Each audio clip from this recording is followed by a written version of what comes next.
So Tash, this is something you brought to my attention. Like 10 years ago, at least. And when you were reminded of how fabulous it is to be married to me. Something you learned from one of your mentors, and it's a concept. I don't know if many of us. I speak for me. I don't know if I represent many others out there. What is your ideal day? Because if I was to consider how I would answer that, and I would think I would answer it how a lot of people answer it. Tell you this is it. Ready? Yeah. I wake up. I'm on my tropical beach island, Tash. I just get to go outside, get to sit, on those little those hammocks. Things.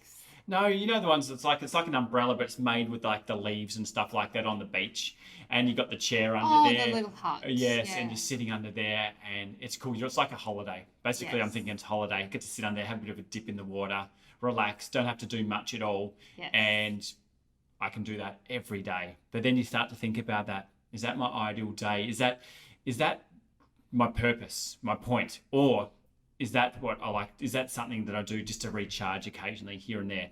So then when you introduced your ideal day, tell us a little bit more about it. Well, I think the first thing you got to realize is that most people, it always starts with mindset. You're not raised being asked, how would you like to live your life? Like, how would living the best life look? People don't say, I certainly wasn't asked at age 15, age 18, what do you want to do? I was, of course, asked, what do you want to do with your life? But I was preconditioned to answer that with, I will be a vet or I will be a secretary. We've been preconditioned from early school. That's another thing to talk about. But yes, but that's part of an ideal day. I'm going to do this job, going to do it for the next 40 years from 20 through to 60. Then I'm going to retire. Then I'm going to live my life. And that's why when you say, well, what's an ideal day? People go, well, it's not working. Because when I grew up, people said, what are you going to do with your life? And I gave them the answer they wanted to hear, which was be a lawyer or be a secretary or be a banker. And what I really want to do is lie on the beach because I really can't stand being a lawyer or a banker or a secretary. So, but when you then discuss with people and their passion is what they do, you're like, a lot of people go, well, you're lucky. Isn't that the answer? You're lucky. You get to do what you love. Yeah, and I think it comes back to, I say to a lot of people, well, I don't work. And people go, what do you mean? You're always working. And I'm like, am I? I don't think so. I wouldn't think so either. It's all perspective. Yes. But yes, I'm with you. I say, well, I don't work because to me, work is doing something that I have to do or something that I don't want to do. So I really don't feel I work a lot. And that was trained into me by my dad. That was the best gift my grandmother could ever give me, to really encourage my dreams, that I could live a life of my dreams. Whereas most children, what are they told when they say, this is the life I want to live, the life of my dreams? What does every big magical adult person tell them? Stop dreaming. Get your head out of the clouds. Be realistic. Yeah, all that kind of stuff. So I was lucky I didn't have as much of that. So, and you would know that when we met. You were like, well, I'm going to... And I still had a bit of, I had to go to university and I was going to be a secretary or a nutritionist or both. Didn't have quite all figured out. But then there was the whole other part of me that said, oh, I'm just going to ride horses. And you were like, oh, crap. I'm going to have to pay for those horses and I'm going to have to work really, really hard. But then, and you kind of went down that path and I said, well, why are you working? Why won't you just hang out with me? Why? And it's like, well, there's this whole issue of needing to have money to live the life of your dreams. And I went, oh, is that what well, I'll solve that. Yes. Which obviously different podcasts are noting why we went into our own business. But, I think that's the first thing. If you're thinking about your ideal day and you haven't turned this off yet, thank you, because I understand you're probably like, what the hell are they going on about? Very. And we haven't actually answered. What and was not your realistic. Ideal day? Yes. Okay, let me answer what your ideal day is. Your ideal day is your average day that you would love to live. Like if you were given the opportunity that you could only live one day. Yeah. Think about it for a second, as Phil alluded to. If you're saying, well, the day I would want is living on a deserted island with nothing to do except I could drink and I could eat and I could just sit by the beach. Literally put yourself into that situation and think how you would feel 90 days into that. or 120 days into Some that. people might go, I could last 200 days, Tash, but then Full respect, but then but you what still about got the 200 next days? 40 years after Yeah. that. What are you going to do? So you've got to also remember humans are meaning makers, and when a human has no meaning, they get depressed very quickly. It's just human science. We actually need some kind of growth, and we need some kind of that our action has meant something. Mm-hmm. So that's why volunteer work is super important for some people, because they have a purpose. Their presence on the earth has impacted someone. It's a contribution. Helped someone, yeah. So knowing that we have an instinct that we need to contribute in some way, we need to add value in some way, we need to grow in some way. How are we going to create an ideal day that incorporates that? Yes. Yeah, and you did mention every day. What you alluded to, well, the average day. We're not saying average as in it's average as in boring. It's kind of your ideal day. So if you were to wake up going, I have the best life. Yes. Well, what does those days look like? Yeah. And you wouldn't say that if you'd been on a deserted island for 10 years. Yes. This is why when people, I know they're normally alone. That's why they're pretty depressed. But even if you put 10 people with plenty of coconuts on a deserted island and they've got the people they love around them, they're still not going to be happy. No. So how do we go about creating our ideal day? And because, it might take time. I know when you learn this, it's putting it together piece by piece. So let's say ideal day, you're sleeping, say, average. Well, it all comes back down to an earlier podcast that you can check out in the show notes, which was scheduling your 168 hours. So you schedule your 168 hours in your ideal day as well. So ideally, how much sleep would you like? Ideally, how do you wake up? Like for you and I, we haven't woken up to an alarm for over 20 years. We wake up when the sun tells us to wake up. We wake up when our bodies tell us that they've had enough rest. So that might be start of your ideal day. And then what happens? Do you breathe? Do you meditate? Do you go for a walk? Do you eat breakfast that the chef prepared? Do you fast? Do you get up and do really meaningful work? And just note, guys, if you're writing your ideal day, you're not going to be, I get up and I go on my phone and I surf Facebook for an hour. Like, no one ideally wants to do that, but that's pretty much what a lot of people do to start their day. Yeah.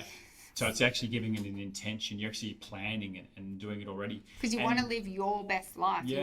You want to. We only get X amount of years on the planet, and we've been unlucky and lucky to know so many people that have left us before their time, and they have taught us the lessons that. They teach me every day that life is not for granted. Life is a gift. Every day we open our eyes is a good day. Yeah. And what do we want to do with that time? Because we don't know when the finish line is. And the great thing, when you came home and we went through this and you were explaining it, what I loved was you go, okay, we've got 24 hours in our day. And if there's nothing, let's start. So at the moment, you may have a job. You may be doing something you're not overly happy with. But in the spare time within that day, what can we start incorporating that we love? Okay, I'd love to every single day have 1 hour to read books. Okay, scheduling that between 12 o'clock and 1 o'clock. Awesome. I'm now 1 hour out of my 24 is ideal. Sleeping. We're all sleeping. And hopefully, like if you're getting well rested and you're getting, say, 8 hours, I got my 8 hours. Really? Half of your life is ideal. I've got my 8 hours every day. That's a third of the day. Now I've got my hour of reading. Okay, cool. At night or in the morning, no, I'm going to get up at such and such time. I'd love to start off my day going for a walk or having a really cool meal. So you can actually start putting these little pieces in place. And before you know it, you're like, actually, half of my day is ideal. Then the question becomes, how can I make the rest? How can I take a big chunk with work or business and stuff, like doing something you really love? But it's also people are putting off going, I'll live my ideal day when I win the lottery. Or I'll live my ideal day, as you said, when I'm retired. Because you believe and feel that there's constraints or things that won't allow you to do it now. But as Phil said, taking those little steps going, well, I'm an hour closer and I'm another hour closer and I'm another hour closer might motivate you to maybe go in and speak to your employer and go, would it be possible? Could we be flexible on hours? Perhaps? Or can I do one Can day I work from on home? this big project and get paid the same but lower my hours? Yes. Because I'll actually give you more value because I don't want to be paid per hour. I want to be paid for the value I create for the company. So giving yourself permission to start to think outside the box and create your life. And I think it's a whole mindset change. You know, if we start looking at it rather than I'm not living my ideal day, to saying I feel 25% of my day is now ideal. You feel very 40% successful. is ideal. And then I think when you start getting creative and you're coming at it from that mindset approach, then you'll look at those other things differently. How can I negotiate here? How can I change that? And stop putting everything off. Like when I work with people that do this, they're like, oh, well, actually a passion is singing. And it's like, well, go audition for the musical down the road at the normal theatre. And they're all of a sudden they're like, oh, I just thought I could never do it. And it's like, okay, well, you might not be on Broadway, but if you love to do that, or if you love to surf, why aren't you surfing? Oh, I'll do it later. I'll do it when you're 70, when maybe your legs don't work. Carve out that time. I can't because I've got to do work, and work requires me to be there at X. Well, have you ever had the conversation? Can you come late so then you can surf in the morning and you'll make up the time in the afternoon? Yeah, this ties in really well with the previous podcast that Tash and I did. It was called Owning Your 168 Hours. And because it was kind of like, why would you want to live your ideal life? As a question, why wouldn't you? You know, don't because if you don't fill in the hours and the time with the things you want to do, someone else will, won't they, Tash? Mm-hmm. Like whether it's consciously or unconsciously, it's like, well, no, I'm in control. Well, how many hours? Have you seen the little thing that pops up on Sundays or Mondays on your phone?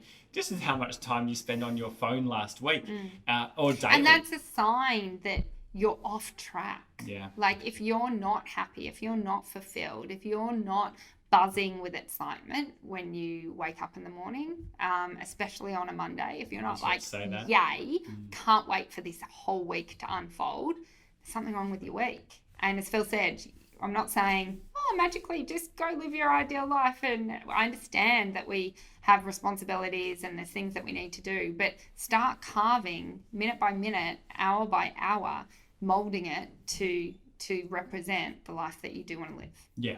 It's one of those things where if you try and do it all in one shot, it can be overwhelming, but little bit. So do set that this week, I'm going to do this for this particular hour. You can do that for the week. And then the next week, add another hour activity in or something you want to do. And the week after, that's an approach Tash would know I like to do. She likes to do it. I'm doing it all now. Everything's happening now. My approach is I'll just, let me add 1 hour of idealness in every week. 24 weeks later, I've got it, Tash. That's not that long. When you're talking not even half a year and then I've got it planned out. So. Yeah, and I would say fight for it. Because as Phil said, in whose best interest is it that you live your best life? It's only in yours. So unless you do the work, unless you start making changes, no employer is going to go, I was lying awake at night last night and I was feeling you're not living your ideal life and I think you like surfing. So let me get you to start late and let me give you, they're not thinking like that. So you need to look after you. You need to fight for your dreams and the life you want to live. And you've got to start having the conversations and doing the work to get that. Yes. And I think it's super sad. I think it's, it makes me super sad to think people aren't doing that and they're just, wishing the years away. Oh, I can't wait for this week to be over. Bring on Friday. I hate my life. Whoa. Years and years and years ago, I remember, I think I even said something like that. I was stupid and young and I said something like that and someone said to me, go to the cancer ward and tell them that you hate your life and you can't wait for this week to end and you wish you didn't have this week. Yeah. Go tell the kids in the cancer ward that only have 3 weeks left. Go tell them that. And I was like, I will shut the F up now. And when you think about it like that and people go, best day of the week is Saturday. So you're kind of like, there's only 52 Saturdays in a year. Yes. I'm only getting 52 days of enjoyment out of like 365. You're robbing yourself, aren't you? And another really thing you and I loved when we talk about like the concept of time is if the average, like Phil and I are planning to live to 150, but if the average life expectancy is 80 years, that's only 80 summers all up. 80 winters all up. And if you're 40, like you and I are level 40, That's only 40 more. Like, that just sounds not enough. No, When you no, say 40 now summits. you're saying you've gone past the halfway and you're counting them down now. Oh, that's not a But, fun place to people be. go, oh, summer holidays. Well, there's only 40 of them left. Yes. I mean, and that's why I tell us we have to travel. So we get double summers. However many seasons you want. That's it. But when you have your ideal day planned and you're living it every day, you wake up with enthusiasm for it and you like love it. Like and shit happens. Yes. You can have horrible things happen in your life and you're like, I'm a human. I say, I don't want to get up. Oh my God, I'm really stressed. Oh my God, I can't breathe. Oh my God. Like, I definitely feel that. But it's also just a signpost, because I guarantee you every time I feel that, I'm looking and I'm not living. There's something wrong. There's something off in my ideal day. Yes. Do you want to share a bit of your ideal day with us? Sure. Just so people go, well, what is, I sometimes love hearing examples and stuff like that and what you're doing and stuff like that. But what does... And also realize your ideal day changes. I was about to say that, but it's be flexible. Don't set it now. That is my ideal day. It's done. Can't be changed. It's changed. No. So... and look, when I first did it 10 years ago, I couldn't conceive of the life that you and I have now, and my ideal day now is... And that's the whole thing, because I am obsessed with growth. So the minute I achieve anything, the minute I arrive anywhere, we have a new Everest. We have to get down the mountain and start to climb the new one. So it's the same with the ideal day. I'll never actually live it, because the minute I get close, it'll change. But if this is, I don't know if this is too out there for people, but for me, it is wake up when the sun wakes me up, and the sun somehow programs the automatic blinds to open. Because you know how you're like, it has to be a dark room. Yes. So when the sun comes up, that can trigger the blinds to open and the sun can wake me up. I'm not like you. I'm not too much into the meditation stuff. So I do want to go for a walk in my beautiful acreage property where we have a rainforest, the ocean, the forest, like a cool normal forest, not a rainforest, and a big grassy open track. So it's a beautiful 30-minute walk through all these different landscapes, and the birds and the animals are all there. Then I definitely want to sit down to my chef prepared fruit bowl, because I don't want to cut up fruit. Who's got time for that? And then I want to go into my empire creation office and work and do really meaningful work of the work that I love. Then I want to come out and have almost like normal breakfast, like eggs, avocado and toast that the chef's prepared with our kids and you. And then my kids will go off to homeschooling and I will go to the creation room and film things like this and create and do things like that. Then come out again and lunch, which is... right now, it would be roast chicken, roast veggies with buttered broccoli. Tash is thinking about it right now. And then a piece of cake that the chef has made, home-cooked, homemade cake. And then it's afternoon, so we're going to hang out with the kids. We're going to go to the gym. We're going to maybe go to the beach. We're going to, maybe I'm going to go horse riding, all different things. And then in the afternoon, late afternoon, we'll go watch the kids play sport or do whatever the kids want to do. And then in the evening, we'll have to heat up. I don't think the chef will stay all day, so we'll heat up what the chef's prepared. I'm thinking a chicken stir fry. Oh, there you go. Yeah. And then read, play games with the kids, sing, dance, and that's pretty much my ideal day. Yeah. So you can hear, guys, there's a level of detail. It's the... Oh, and I didn't go the detail. Once I've woken up, I walk into my dressing room, which has like 10 pairs of black pants and 10 black jumpers, and I can see my dream wardrobe now. Yeah. But yeah, as I was saying, you can hear the level of detail on when you're starting to create this ideal day, because the more you kind of live that and feel it, isn't it? When you're feeling that emotion and you're walking yourself through it, then you're going to want to do it every single day. And as I said, right now, if you're not in the position where you can create, some of those things you listed are not in place now. That's your ideal day. But when I think about the ideal day I created with you when we had this conversation 10 years ago, it was get up, go ride 5 horses, then have lunch, then come in the office and work. We didn't have kids at the time. And that's exactly what I did. Yeah. I don't want to ride those horses. So as you change and you grow, your ideal day changes and grows as well, just to match you. But so be flexible there. But then start, I would say, the one bit of advice I could say from this, just start putting a few things in there that.